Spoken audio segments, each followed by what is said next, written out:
Hello everyone, welcome to my channel. Today it's a special edition where I want to talk about the Nong Shim Cup Final that happened today between Park JungHwan and KeJie. So both players need no introduction, and it's really a match that every Go player is kind of watching because it's a final and it's between two countries. And between two best players in the world right now. So very long game and very exciting game. So let's get started.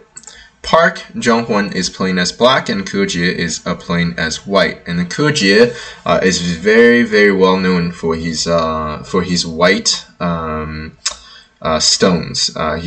His win rate on the white stones is very high. So let's see how Park does against him this time. So the opening was very ordinary. White plays the jump, and then Park directly attaches. This is a product of AI. In case you're wondering how to deal with this attach, there are two ways. You can honey on the bottom, and you can honey on top. So we'll talk about honey on the bottom first, because this is not played in the game. Black follows up with a honey, and then white Ataris. Black extends, and now what white can do is to attach or keep pushing at e7. Black Ataris, white extends, and then black keeps extending. White turns, and then black extends because he does not want to be Ponukid, and also he wants to create some Aji. White connects and black blocks. White kill the two stones, and then black turns, and probably the game goes like white's gonna jump and something like this. So black is gonna live in the side while destroying the territory, and then white is gonna build a wall towards the outside. And then these four guys are kind of just hanging there. So this is a equal game moving on. So in case you don't like this variation, what you can do is play exactly like what KeJie played in the game. Black honeys, Atari, and then Atari on the second line. So you guys can pretty much use this variation in your game because it's very easy to understand. White connects. Realize that black should not try to live the corner right now, because if you live the corner, white hops out.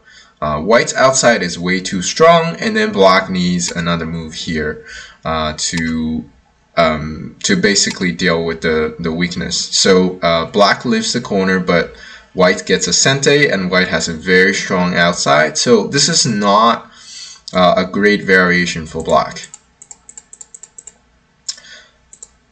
Which is why in the actual game, Park turned, and then white secures the corners. I really like this variation for, and I recommend it to my viewers because it's very simple to understand. You get the territory, and then you get a nice side to develop.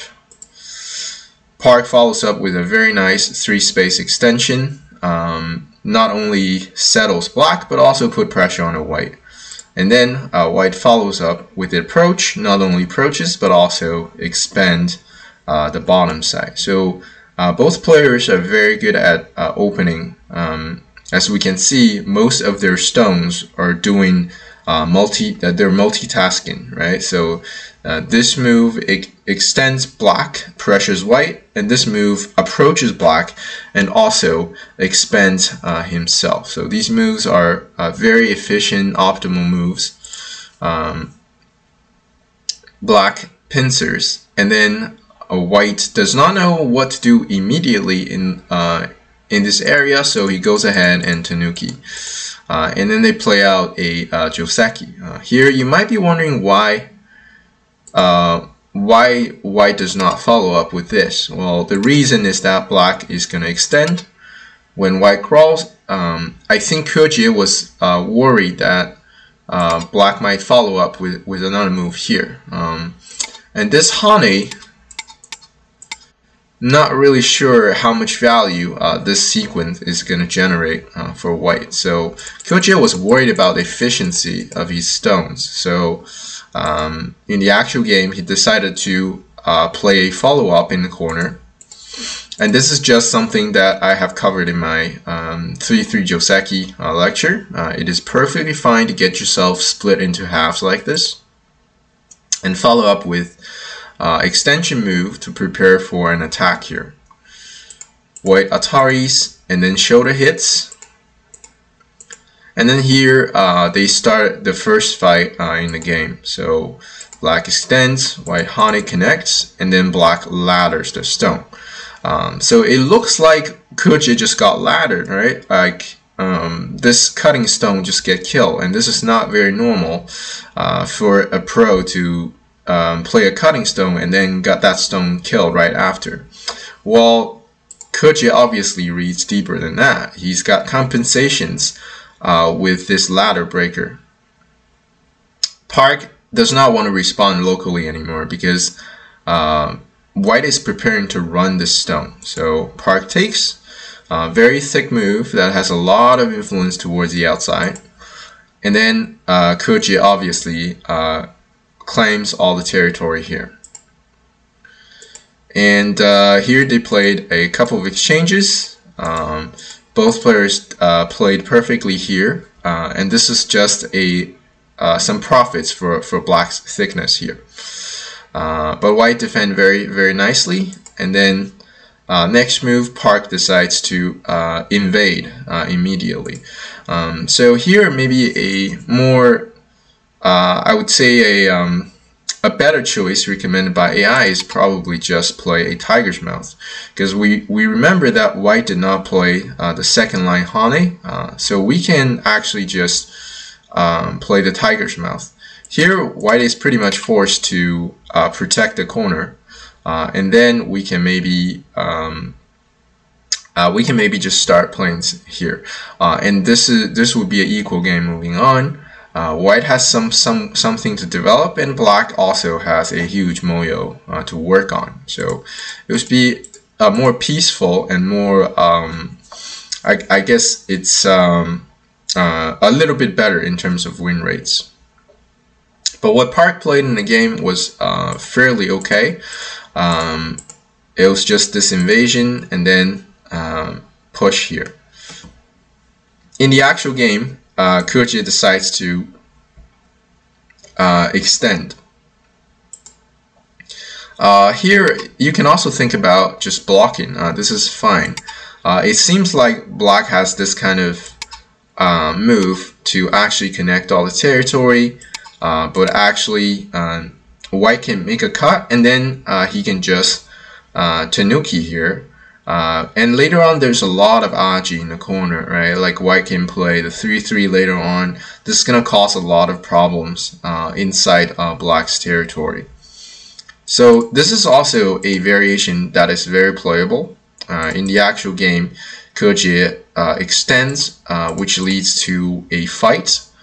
And KeJie decides to just fight, and then this looks a little bit dangerous for black's group over here.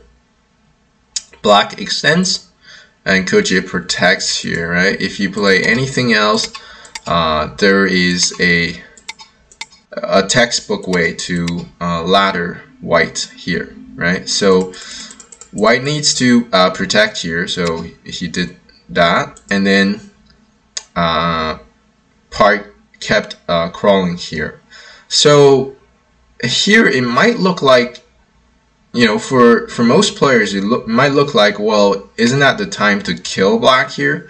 But actually, first of all, black will make a cut here, causing some problems, forcing you to extend, and then black can attach in the corner, and then black can actually make a sacrifice. So so the idea is that here white's gonna actually win this liberty fight by playing just like this. White is able to win, right? So we can see this is 4 liberties versus 3 liberties. However, there's a lot of Aji here, right? Inside white's territory, but also there's Atari that black can play.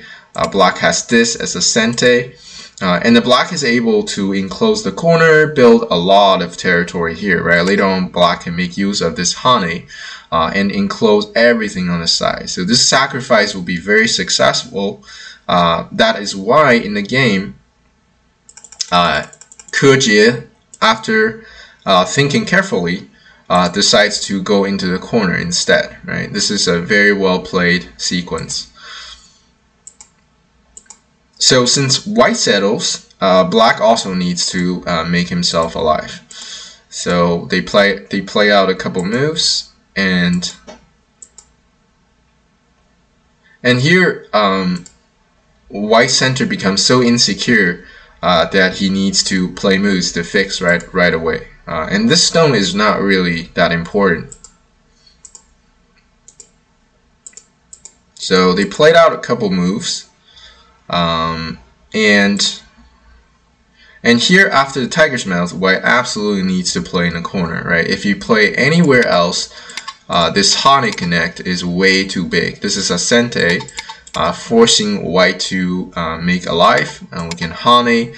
This is so squeezed, and later on even this T11 is going to be a sente towards the corner, right? So there's a throw in at some point. So that is why KeJie absolutely had to extend and also look at this jump. And Park now decides to kill everything here, basically, right? Can't allow this jump and then connect everything back. So he's claiming the territory here, and then white peeps and plays a knight move, right? That is trying to limit black's potential here.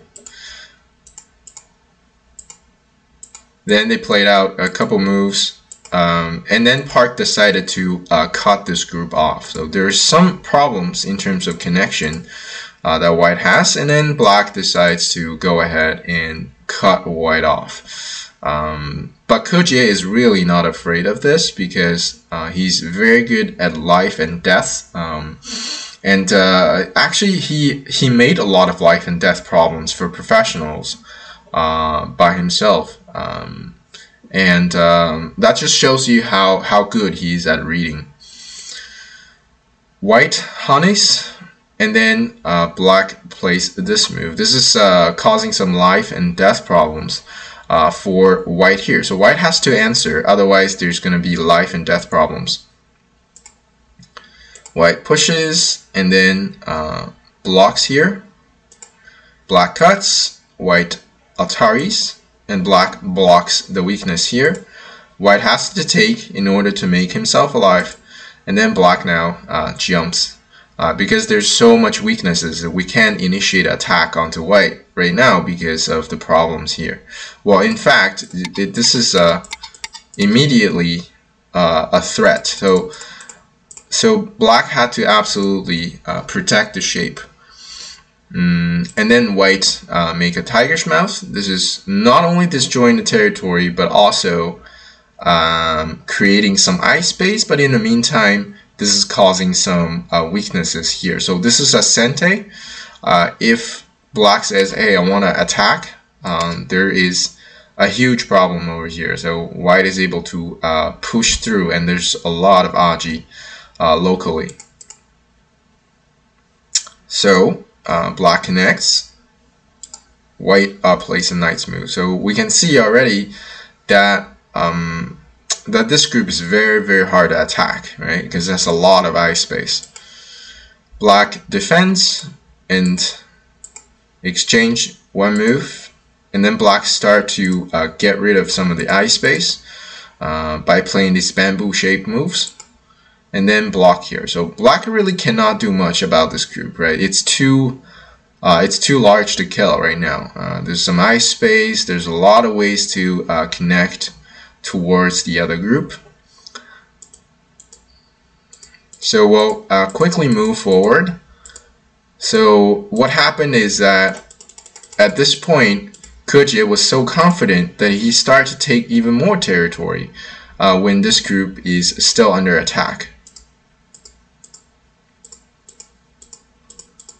So after these moves, it does look like white does not have enough eye space because there's not a complete eye here. When you play this one, black can squeeze. This is not an eye. This is well, this is going to be an eye. But then there might be, this eye is still not made. So white seems to have some sort of life and death concerns at some point. White pushes, and then black now peeps, really trying to get rid of the eye space. White clamps. This is an excellent move by KeJie. A lot of reading behind it, and I think this kind of moves really thanks to years of doing life and death problems, years of practice, that you can find a move like this in the middle of danger. So after these exchanges, black had to fix because of this K16 stone.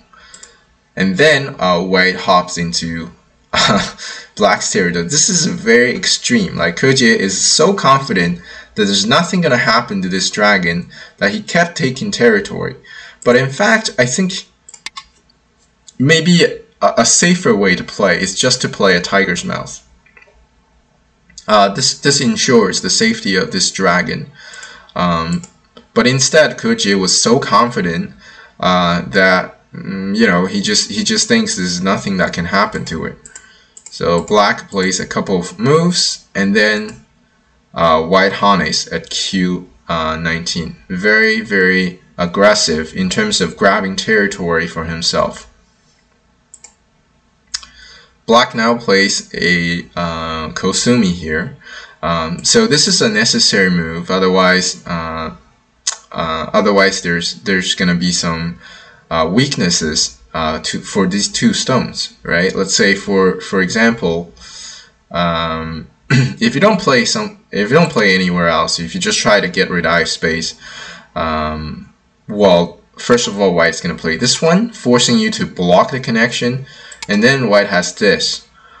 So the only way for you to kill is to take the vital point, but then I think there is a problem here. So white can actually extend, and you know, this is gonna kill these two guys.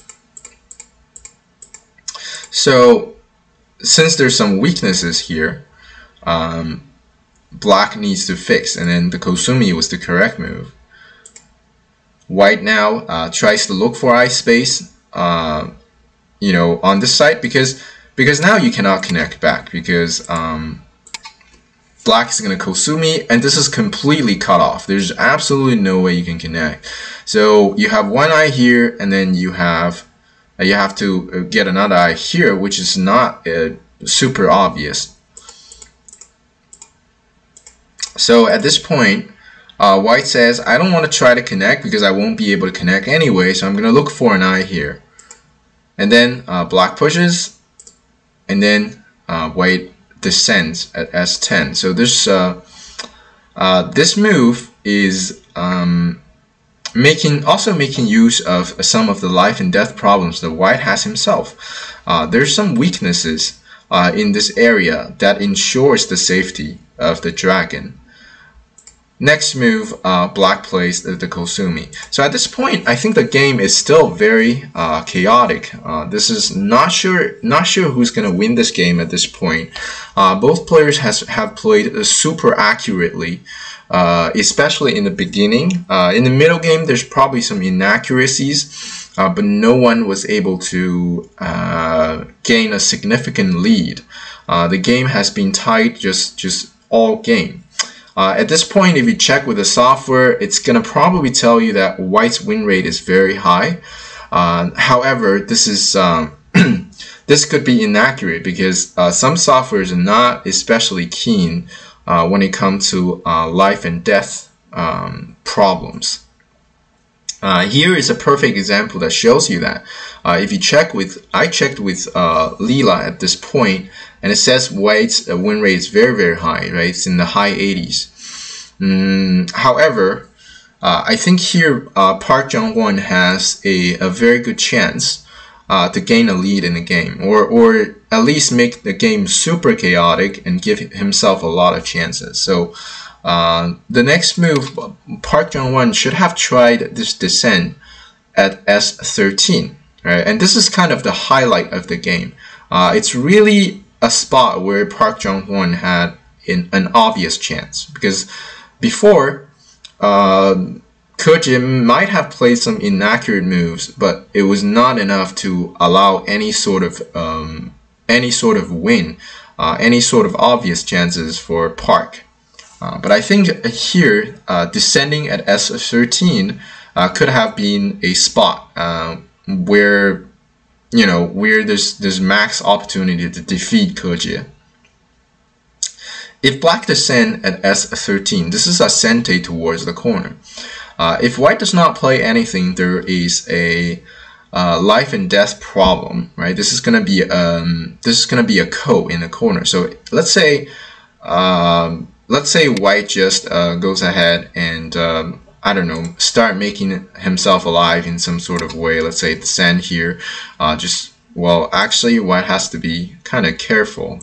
So let's just say white is able to make alive with one move. Let's assume that's, yeah, so this move kind of does it. So white has two eyes. This dragon is alive. However, black now has a Tsuji, that is played a small knight, right? This is gonna cause a lot of problems. So white plays out this one, and then black is gonna pull the stone back. White is forced to increase eye space, and then here make sure you don't try to kill like this, because we have a stone at Q19. This life and death problem is actually quite complex. So when white turns and when you throw in, white actually has this Tsuji to make himself alive thanks to the Q19 stone. So now black cannot throw in because I can just take, and if you take this stone, I can obviously make myself alive like this. So there's no life and death problems in the corner if you don't play the right move. So the correct move is for you to play T17. This is forcing white to make I here, and then black is going to Atari here, and then this entire corner is in kind of in trouble because this is a ko alive, right? So if white takes place here, black is going to take the ko. So there's going to be a ko in the corner. However, if white blocks, now this is a very interesting life and death problem. And you can feel free to pause the video and think a little bit about it. Read it out by yourself. And when you come back, I'm just going to present the move. That is the most serious move. So this move is going to cause white a lot of problems. And then I don't see a clear way that white can live right now. It could be very dangerous for white at this point. And when I was checking with Leela, I couldn't get a clear answer to how white is going to get himself out right now. Right? Could just be this dragon is dead. So if white blocks, black has a Tsuji, that is the wedge.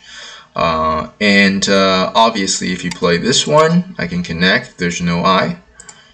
And then if you play this one, so this will be a Q problem. We Atari with this flip Atari, and then pull the stone back. So now white is completely dead, right? So the block is not going to work. If white plays this one, black is going to block here.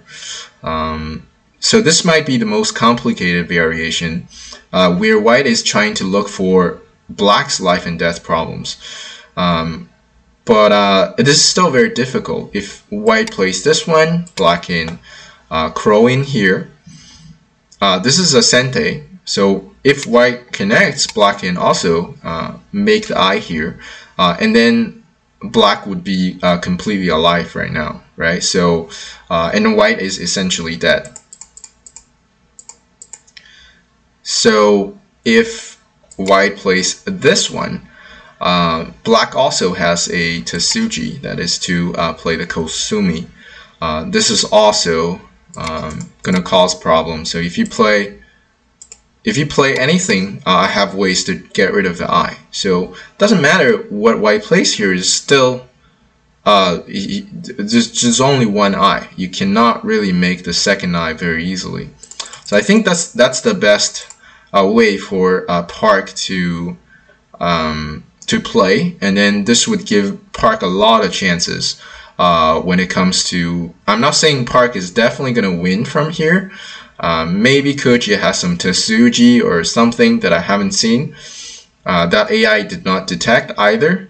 But this move is truly very, very hard to deal with. So you can also comment below the video about what you think about this move, or you can check with AI, or if you found anything, you can let me know how you would deal with this S13. I really think this is the best chance for Park in the game. But Park did not see that, and then he actually played the Kosumi.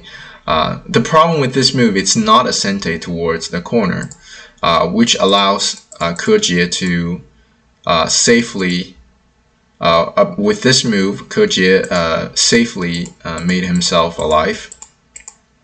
And the game is super close at this point. And then they start playing the end games.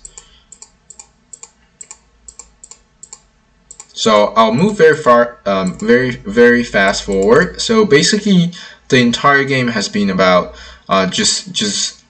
well, the end game is all about this ko, right? This is a very large ko that both players are fighting for, and then they basically been fighting this ko for 30 moves, and then what ended up happening was that